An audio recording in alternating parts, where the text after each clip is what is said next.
York Democratic Senator Kirsten GIllibrand and Jenifer Wexton, the Democratic candidate for Congress from Northern Virginia.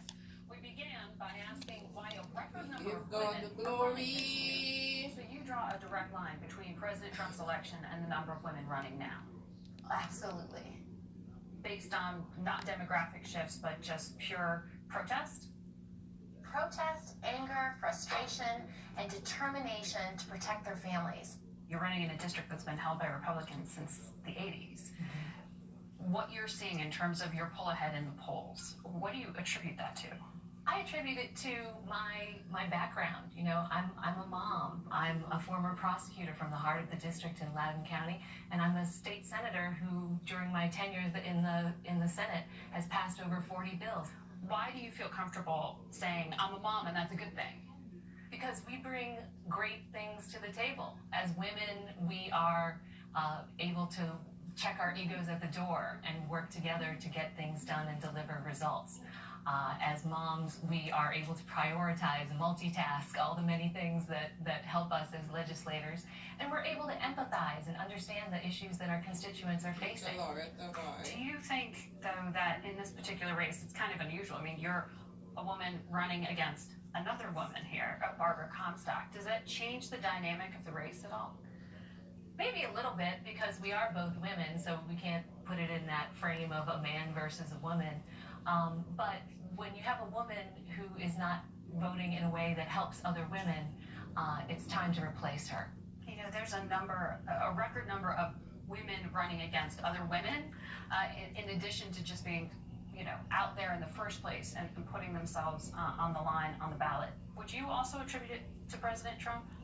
I think Donald Trump has a lot to do with it. I think a lot of women woke up after the November election in 2016, realized that democracy is a lot more fragile than any of us wanted to admit, and that the only way we were going to change things would be to get off the sidelines and run ourselves.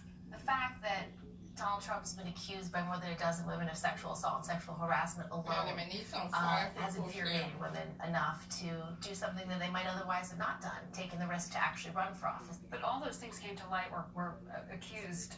He was accused of these things when he was running as candidate. He was elected regardless. Fair enough. But the response to him being elected, I think, is this overwhelming desire of women to be heard, to be counted, and to fight back against what he stands for and what he said. He demeans women, he devalues women. He's constantly trying to harm our families and our communities. And so women, when they know their family's being harmed, they will run through fire. They will do whatever it takes to protect their family. He would argue, as with the White House, he's not anti-women. He's actually endorsed your opponent back in New York. I would just read his Twitter feed on any given day, and you'll see he does not support women. The president made that personal in a rally this week up in your home state of New York, and when he endorsed the candidate running against you, he also slammed you. You've been very tough on him, but he was tough on you and said that you basically had no accomplishments. He hit you for coming and asking and seeking campaign contributions in the past. How do you respond? I think it was a very weak attack, and frankly, I was surprised it was the best he could do. But President Trump does not have a relationship with the facts, and as a New Yorker, he certainly should know that I passed the 9/11 health bill twice to give health care to our first responders and the families that live in the community. As the commander-in-chief, he should know that I led the charge in repealing Don't Ask, Don't Tell. So if he wants to come campaign against me in New York anytime, he's welcome. Did you hear some of his criticisms, like his hit at you for asking for campaign contributions as gendered? Yes, that was clearly a sexist smear, and it was intended specifically to silence me. Why did you hear it that way? And the dozens of women who had just come out against him for sexual assault and sexual harassment, and the millions of women who have been marching against him since he became president, because of what he said. Well, this week, the president referred to a former senior White House aide as a dog. Somebody would work with him for years. What did you hear when he said that phrase, dog? I hear, again, a very sexist smear that's intended to demean her.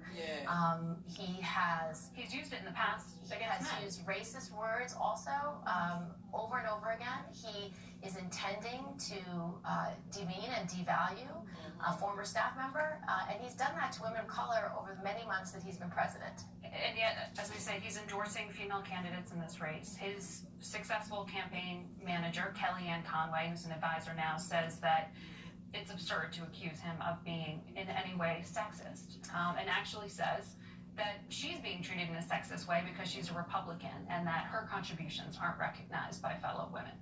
I think she's wrong, and he can support women candidates who also don't share our values. Women are not a monolith. Equally absurd. Candidates run in 2020. I certainly hope so. Does 2018 get replicated, or is what happens in November going to decide who we see run against President Trump? I think what happens in November is going to decide what our country looks like. I think this election is a referendum on President Trump, on the fact that he doesn't represent most Americans, that his values don't line up with most Americans, and so being heard in this election sets the stage for everything in the future. Do you see it as a test case for 2020, that there could be, again, the Democratic candidate, a woman? I think you'll have many women run in 2020. I think you'll have a lot of diversity. Will you run? Running? No, I'm running for Senate, and I'm running for re-election in my state in November too. And I'm running against a woman too, which is a good thing. That is a good thing to have more women running, Democrat and Republican. And if you win that re-election, you're not precluding running in 2020 for president? I'm solely focused on 18, and I think all of us are. All right, we'll come back to you after November. We invited Jenifer Wexton's opponent, Representative Barbara Comstock, but she did not accept our invitation to appear.